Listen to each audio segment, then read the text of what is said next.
True Crime South Africa is published in conjunction with Arena Holdings, publishers of Times Live, Business Live, Sowetan Live, and others. The opinions expressed in this podcast do not necessarily represent the views of Arena Holdings and its affiliates. Welcome to True Crime South Africa. I'm your host, Nicole Engelbrecht, and you're listening to a Spotlight Minisode, in which we discuss cases that are in the media at the moment. Before we get into today's minisode, I'd like to thank our new Patreons for the week.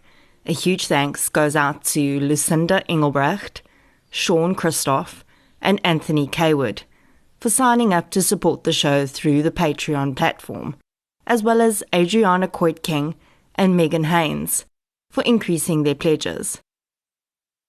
I'd also like to thank Magdalene Duval for her donation through PayPal. I really appreciate all the support for the show. It makes a huge difference. If you'd like to donate towards the show monthly through Patreon or make a once-off donation through PayPal, I'll leave the links in the show notes. As always, any form of support is appreciated, and it doesn't have to be financial. Sharing of episodes, inviting your friends and family to listen, and interacting on social media all go a long way to keeping the show growing and improving. This week, our minisode is going to be a bit of a mixed bag of things. We'll be discussing some of the true crime cases that have been in the media recently, and there have been some seriously horrific cases. And we'll also have some additional information on the screwdriver rapist case that I covered in episode 37. The following episode may contain sensitive material, including descriptions of violence, sexual assault, or graphic descriptions of injuries to victims. If you feel you may be triggered by such material, please consider this before accessing our content. To access trauma counseling or services, please see the helpline information on our show notes. On the 1st of October, an 11-year-old girl, Owetu Mandlosa, was found stabbed to death in her bedroom. The girl, who lived in Madadeni, KZN, was found by her parents when they awoke. Police have opened a case of murder, and they're looking for a 22-year-old man, Thamsanqa Chela, in connection with the crime. The man apparently disappeared from the scene when the girl's body was discovered. Anyone with information about the whereabouts of Thamsanqa can contact Warrant Officer Skumbuzo Mnumtambo on 063 187 2666. On a game farm in Groblersdal, a 28-year-old man was shot 5 times while he slept.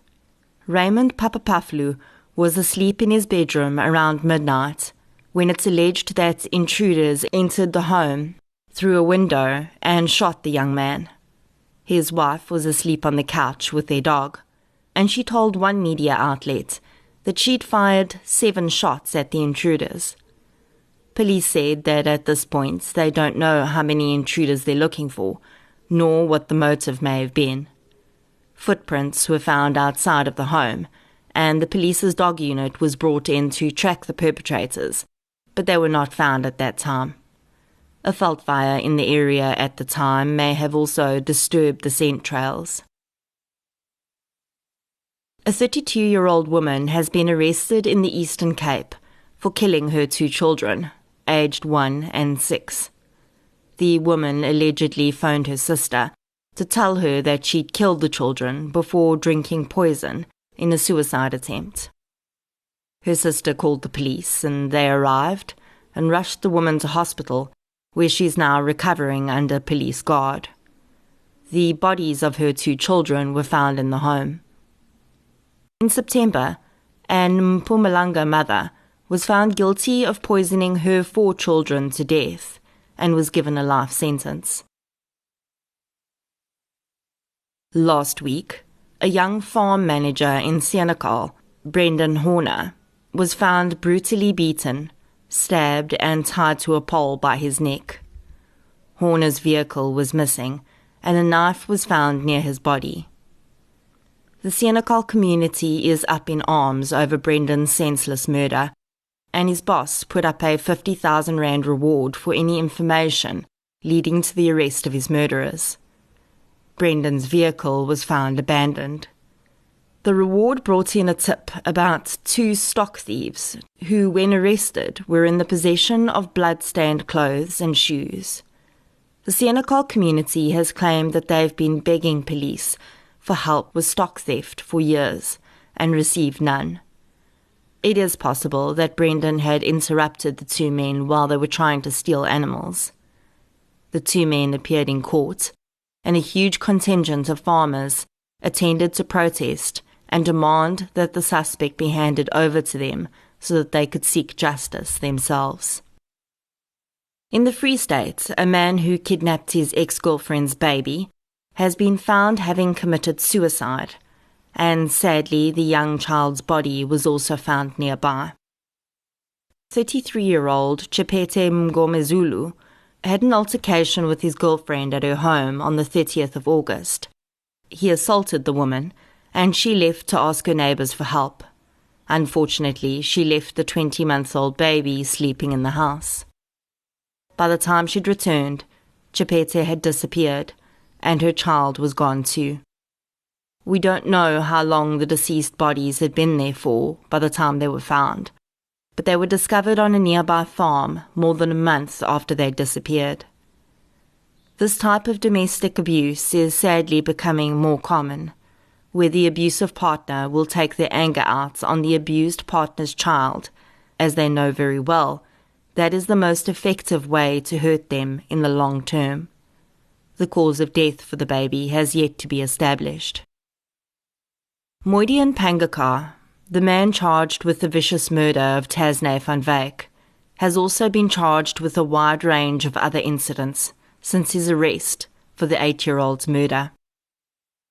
The first time I discussed this man, it had already become clear that he was a lifelong serial offender. But the victims that have started coming forward since he was arrested paint an even darker picture, if that's even possible. In addition to the rape, kidnapping and murder of Tasnay, Pangakar is facing an additional 20 charges so far of rape, kidnapping and serious assault. You may remember that Moidian Pangakar had been in jail numerous times throughout his life.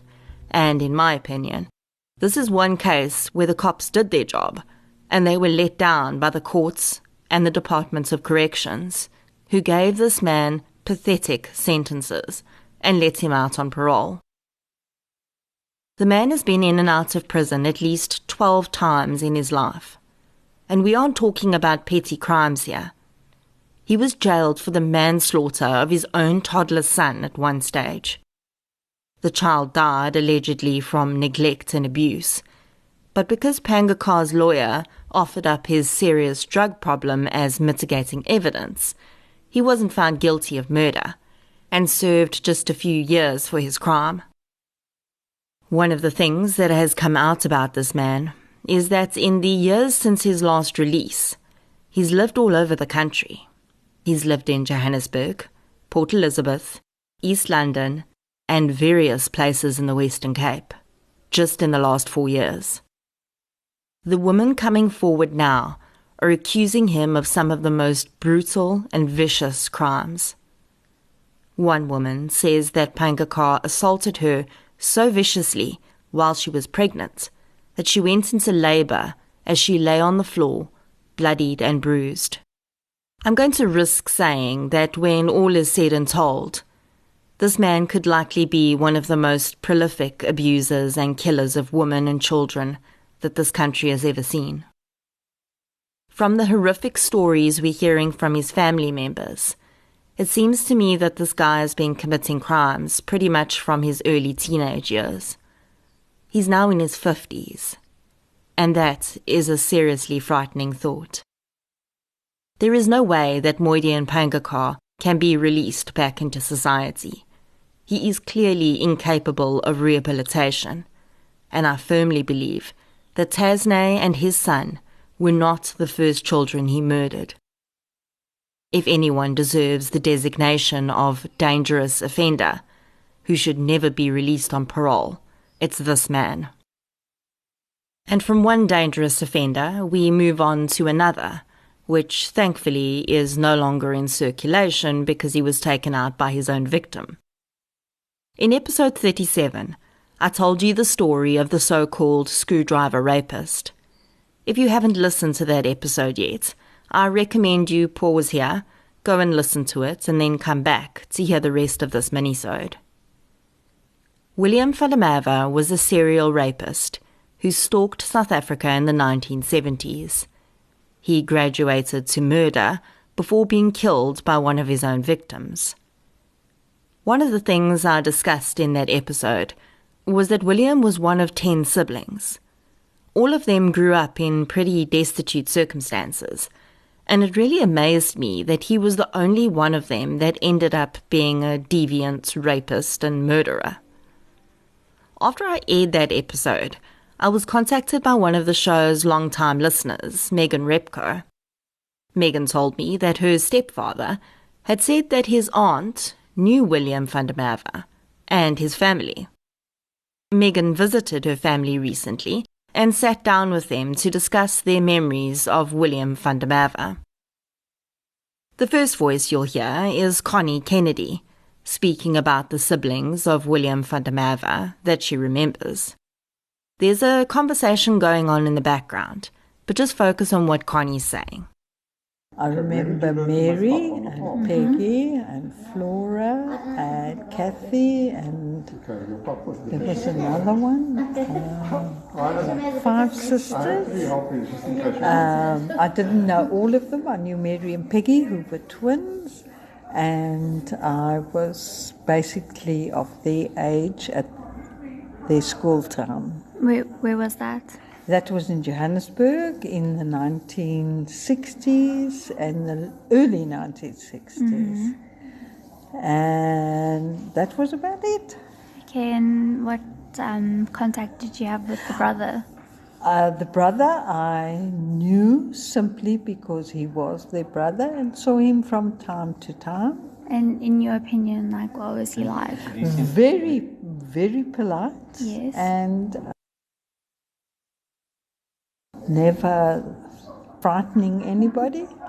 Was he just a calm? Yes, just an ordinary brother of a friend at that time. Okay. Was there anything that stood out about him that worried you, or? No, not really. No, he was just a boy. That's all. Can you tell me more about how you guys grew up, your interactions with him? We grew up in a very, very poor neighborhood. Which was? Which was Johannesburg, a place called Bertram's, which was a municipal area where we all lived. And he was there some of the time. Most of the time he was at a reformatory school. But I do know eventually he was sent to a reformatory school in Cape Town. And then Connie's husband, Michael Kennedy, overhears the conversation and mentions that he too knew William, but in a bit of a different capacity.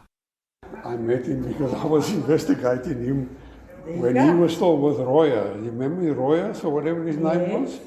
When I was at Boyston's police station. Yeah. I investigated him then. When I was a policeman at Boyston's. Yes. We dealt with the whole of the South Rand from Boyston's police station. Yeah. So we did all sorts of investigations in terms of theft and robberies and housebreakings and what have you. And those two guys were always involved in illegal activities. So Michael says that when he was a police officer at Boyston's police station, he investigated William van der Merwe and one of his accomplices for some of his more minor crimes. They were youngsters. They grew up in tough areas. They were poor. They came from poor families. There was probably no money for education, very little opportunity. And that's what they turned to. They turned to crime. Petty crime, but crime nevertheless. I met both of them. Like when you go to somewhere to go and arrest somebody, you meet them for 5 minutes. You don't get to know anybody in 5 minutes. You just know this is your suspect that you're detaining. Okay, so you didn't have any initial It's thoughts just a about pity it? like most of these people. When you get involved in this type of thing, it's because of your circumstance. Yeah. But he had two sisters who grew up in the same house, William, and they didn't turn out like he did. Yeah. So keep in mind that the Vandermerwe siblings were separated after their father's death. So the two sisters he's referring to are just the ones who remained behind. Also keep in mind that the crimes he's referring to are things like housebreaking and theft. He's not referring to the rapes, because at this stage William was still just a petty criminal. And he became, in Cape Town, the notorious rapist. Screwdriver He was rapist. raping people, and eventually the one woman who he raped, he had her in the back of a van, and she got hold of his gun and shot him, Yeah. killed him. Yeah. Very sad for the family and very sad for everything, but I mean, by then he'd become a hardened criminal. You can't tell what a person's like when you are basically in their company for 5 minutes and you go in there to detain them and drag them off to a police station. Yeah. You don't really get to know somebody then. So were you the one that detained him this time? I went to go and arrest Royas. Someone else went and arrested William. But I'll say, eventually he came down to Cape Town. I'd not heard of him all those years and was quite surprised to find out that he was the rapist. And only people, Were you surprised? I didn't know at the time that he was the rapist they were looking for, a serial rapist. I wouldn't have thought that he would do something like that. Yeah. Don't know what possessed him to do something like this. Yeah. A guy like William grew up in a poor community, the same as what you did. Incredibly poor. But- People can't yes, think that pure. Yes, I'm sure they can't. But he had two sisters who grew up in the same house as him.